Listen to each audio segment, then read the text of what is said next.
রামের সুমতি পর্ব ২।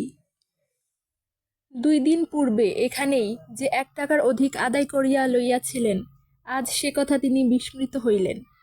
কিন্তু শ্যামলাল সমস্ত ব্যাপারটা বুঝাইয়া বলিলেন। যাহা হোক, নারায়ণী আরোগ্য হইয়া উঠিলেন এবং সংসার আবার পূর্বের মতোই চলিতে লাগিল। মাস ২ পরে একদিন তিনি নদী হইতে স্নান করিয়া পূর্ণ কলস নামাইয়া রাখিয়াই বলিলেন, নেত্য, বাদরটা কোথায়? বাদরটা যে কে তাহা বাড়ির সবাই জানিত। নেত্য বলিল, ছোটবাবু এই তো ছিল, ওইখানে ঘুড়ি তৈরি করছে। নারায়ণী দেখিতে পাইয়া ডাকিলেন, ইদিকে আয় হতভাগা, ইদিকে আয়। তোর জ্বালায় কি আমি গলায় দড়ি দিয়ে মরব? রামলাল আধখানা বেলের ভেতর হইতে কাঠি দিয়া খুঁচাইয়া আঠা বাহির করিতে করিতে কাছে আসিয়া দাঁড়াইল। নারায়ণী বলিলেন, ৭-৮ এক মাচা শশা গাছ কেটে দিয়ে এসেছিস কেন? তারা আমাকে কাটতে দেখেছে? তারা দেখেনি, আমি দেখেছি। কেন কেটেছিস বল? আমাকে বুড়ি মাগি অপমান করলি কেন? নারায়ণী জ্বলিয়া উঠিয়া বলিলেন, অপমানের কথা পরে কবে। তুই চুরি করছিলি কেন, আগে তাই বল। রামলাল রীতিমতো বিস্মিত ও ক্রুদ্ধ হইয়া বলিল, চুরি করছিলুম? কক্ষনো না। এতটুকু একটু শশা নিলে বুঝি চুরি করা হয়? নারায়ণী আরও জ্বলিয়া বলিলেন, হাবাদর, ১০০ বার হয়। বুড়ো ধাড়ি কাকে চুরি করা বলে ওই কচি ছেলেটা জানে। দাঁড়িয়ে থাক এক পায়ে, পাজি। দাঁড়া বলছি। এ বাড়িতে কচি খোকা গোবিন্দ ছিল রামের বাহন। ২৪ ঘন্টায় সে কাছে থাকিত এবং সব কাজে সাহায্য করিত। রামের হুকুম মতো এতক্ষণ সে ঘুড়ি ধরিয়াছিল। গোলমাল শুনিয়া সেটা ছাড়িয়া দিয়া মায়ের কাছে দাঁড়াইল। রাম ইতস্তত করিতেছে দেখিয়া চট করিয়া বলিল, কাকা দাঁড়াও এক পায়ে। এমনি করে বলে সে একটা পা তুলিয়া দাঁড়াইয়া প্রাণালিতা দেখাইল। রাম ঠাস করিয়া তাহার গালে একটা চর কষাইয়া দিয়া পেছন ফিরিয়া এক পায়ে দাঁড়াইল। নারায়ণী হাসি চাপিয়া ছেলেকে কোলে লইয়া রান্নাঘরে গিয়া ঢুকিলেন। মিনিট ২ পর ফিরিয়া আসিয়া দেখিলেন সে তেমনি করিয়াই এক পায়ে দাঁড়াইয়া কোচার খুঁট দিয়া ঘন ঘন চোখ মুছিতেছে। নারায়ণী বলিলেন, আচ্ছা, যা হয়েছে, এমন আর করিসনি কক্ষনো। রাম সে কথা শুনিল না, রাগ করিয়া তেমনিভাবে এক পায়ে দাঁড়াইয়া চোখ মুছিতে লাগিল। নারায়ণী কাছে আসিয়া তাহার বাহু ধরিয়া টানিতে গেলেন। সে শক্ত হইয়া দাঁড়াইয়া প্রবল বেগে ঝাড়া দিয়া তাহার হাত সরাইয়া দিল। তিনি হাসিয়া আরেকবার টানিবার চেষ্টা করিতেই সে পূর্বের মতো সবেগে ঝাড়া দিয়া নিজেকে মুক্ত করিয়া লইয়া এক দৌড়ে বাড়ির বাহিরে পালাইয়া গেল। ঘণ্টাখানেক পরে নৃত্যকালী ডাকিতে আসিয়া দেখিল চণ্ডীমণ্ডপের ওধারের বারান্দায় পা ঝুলাইয়া খুঁটি ঠেস দিয়া রাম চুপ করিয়া বসিয়া আছে।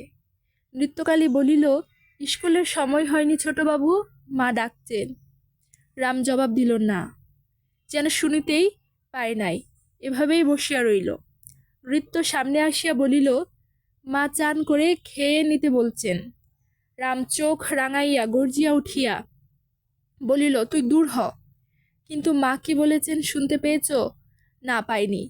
আমি যাব না, খাবো না, কিচ্ছু করব না, তুই যা। আমি গিয়ে বলছি তাকে, বলিয়া নৃত্যকালী ফিরিতে উদ্যত হইল। রাম তৎক্ষণাৎ উঠিয়া খিড়কির এদো পুকুরে ডুব দিয়া আসিয়া ভিজা মাথায় ভিজা কাপড়ে বসিয়া রহিল। নারায়ণী খবর পাইয়া বেকুল হইয়া ছুটিয়া আসিলেন। ওরে ও ভূত, কি করলি কি করলি? ও ডোবার ভয়ে কেউ পা ধয় না, তুই স্বচ্ছন্দে ডুব দিয়ে এলি। তিনি আঁচল দিয়া বেশ করিয়া তাহার মাথা মুছাইয়া দিয়া কাপড় ছাড়াইয়া ঘরে আনিয়া ভাত বাড়িয়া দিলেন। রাম বাড়া ভাতের সম্মুখে গোজ হইয়া বসিয়া রহিল। নারায়ণী তাহার মনের ভাবটা বুঝিয়া কাছে আসিয়া মাথায় হাত দিয়া বলিলেন, লক্ষ্মী ভাইটি, এবেলা তুই আপনি খা, রাত্রিরে তখন আমি খাইয়ে দেব। চেয়ে দেখ, এখনো আমার রান্না শেষ হয়নি, লক্ষ্মীটি খাও। রাম তখন ভাত খাইয়া জামা পরিয়া স্কুলে চলিয়া গেল। নৃত্যকলী কহিল, তোমার জন্যই ওর সব রকম বদভ্যাস হচ্ছে মা। অত বড় ছেলেকে কোলে বসিয়ে খাইয়ে দেওয়া কি? একটু রাগ করলেই খাইয়ে দিতে হবে, ও আবার কি কথা? নারায়ণী একটু হাসিয়া বলিলেন, না হলে খাই না যে। রাত্রিরের লোভ না দেখালে ও ওইখানেই একবেলা ঘাড় গুজিয়ে বসে থাকতো, খেত না। নৃত্যকালী বলিল, না খেত, না খেত, খিদে পেলে আপনি খেত, অত বড় ছেলে। নারায়ণী মনে মনে অসন্তুষ্ট হইয়া বলিলেন, তোরা ওর বয়সই দেখলি, বড় হলে, বুদ্ধি হলে ওর আপনিই লজ্জা হবে, তখন আর কোলে বসতে চাইবে না, খাইয়ে দিতে বলবে। নৃত্যকালী ক্ষুণ্ণ হইয়া বলিল, ভালোর জন্যই বলি মা, নইলে আমার দরকার কি? 16-17 বছর বয়সে যদি ওর জ্ঞান বুদ্ধি না হয়, তবে কবে হবে? নারায়ণী এবার রাগ করিলেন, বলিলেন, জ্ঞান বুদ্ধি সকল মানুষের এক সময় হয় না নিত্য, কারো বা 2 বছর আগে, কারো বা 2 বছর পরে হয়। আর হোক ভালো, না হোক ভালো, তোদেরই বা এত দুর্ভাবনা কেন? নেত্য বলিল, ওই তোমার দোষ মা, ও যে কি রকম দুষ্ট হয়ে উঠেছে তা তুমি নিজেও দেখতে পাচ্ছ না। পাড়ার লোকে বলে তোমার আদরেই ও। নারায়ণী রুক্ষ স্বরে বলিলেন, পাড়ার লোকে আদরটাই দেখে, শাসনটা দেখে না। কিন্তু তুই তো পাড়ার লোকের মতো নস। সমস্ত সকালবেলাটা যে এক পায়ে দাঁড়িয়ে কাঁদলে, পচা পুকুরে ডুব দিয়ে এলে, ভগবান জানেন জ্বর হবে না কি হবে। তারপরে কি বলিস, উপোস করিয়া স্কুলে পাঠিয়ে দিতে? ঘরে বাহিরে আমার অত গঞ্জনা সহ্য হয় না নেত্য। বলিতে বলিতে তাহার স্বর রুদ্ধ হইয়া 2 চোখ জলে ভরিয়া আসিল। আঁচল দিয়া তখনই চোখ মুছিলেন। এই কথা লইয়া কাল রাত্রে স্বামীর সঙ্গেও যে সামান্য কলহ হইয়া গিয়াছিল, সে কথা নেত্য জানিত না। অত্যন্ত লজ্জিত ও দুঃখিত হইয়া সে বলিল, ও কি মা, কাঁদো কেন? মন্দ কথা তো আমি কিছু বলিনি, লোকে বলে তাই একটু সাবধান করে দেওয়া। নারায়ণী চোখ মুছিয়া বলিলেন, সকল মানুষকে ভগবান একরকম করে গড়েন না। ও একটু দুষ্ট বলেই আমি যার তার কথা চুপ করে সহ্য করি, কিন্তু আদর দেবার খোটা লোকে দেয় কি করে? তারা কি চায়, আমি ওকে কেটে নদীর জলে ভাসিয়ে দিয়ে আসি? তাহলেই বোধ করি তাদের মনস্কামনা পূর্ণ হয়। বলিয়া কোনরূপ উত্তরের প্রতীক্ষা মাত্র না করিয়া তিনি দ্রুত পদে চলিয়া গেলেন। নেত্রকালী এতটুকু হইয়া গিয়া মনে মনে বলিতে লাগিলেন, জানি না বাপু, সব বিষয়ে যে মানুষের এত বুদ্ধি, এত ধৈর্য, সে কেন এইটুকু কথা বুঝিতে পারে না? আর শাসন তো ভারী, ছেলে 1 মিনিট এক পায়ে দাঁড়িয়ে কেঁদেছে তো পৃথিবীর রসাতলে গেছে। দাদার সঙ্গে বসে আহার করিতে রাম একেবারে পছন্দ করিত না। আজ রাত্রে ইচ্ছে করিয়াই নারায়ণী 2 ভাইয়ের খাবার পাশাপাশি দিয়া অদূরে বসিয়াছিলেন। রাম ঘরে ঢুকিয়াই লাফাইয়া উঠিল, যাও, আমি খাবো না, কিছুতেই খাবো না। নারায়ণী বলিলেন, তবে শুগে যা।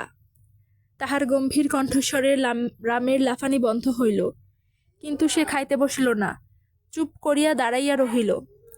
রান্নাঘরে আর একটা দরজা দিয়া শ্যামলাল ঘরে ঢুকিতেই রাম ঝড়ের মতো বাহির হইয়া গেল। শ্যামলাল ধীরে সুস্থে খাইতে বসিয়া বলিলেন, রেমো খেলে না যে? নারায়ণী সংক্ষেপে বলিলেন, ও আমার সঙ্গে খাবে। আহার শেষ করিয়া শ্যামলাল চলিয়া যাইবা মাত্রই রাম 1 মুঠো ছাই লইয়া ঘরে ঢুকিয়া বলিল, আমি কাউকে খেতে দেব না, সকলের পাতে ছাই দিয়ে দেব। দি? নারায়ণী মুখ তুলিয়া বলিলেন, দিয়ে একবার দেখ কি করি তোকে। রাম ছাই মুঠো হাতে করিয়া সুর বদলাইয়া বলিল, ভারী মজা, সকালবেলা আমাকে ঠকিয়ে ভাত খাইয়ে দিয়ে এখন মজা দেখো না? তুই খেলি কেন? তুমি যে বললে রাত্রিরে, বুড়ো খোকা, পরের হাতে খেতে তোর লজ্জা করে না?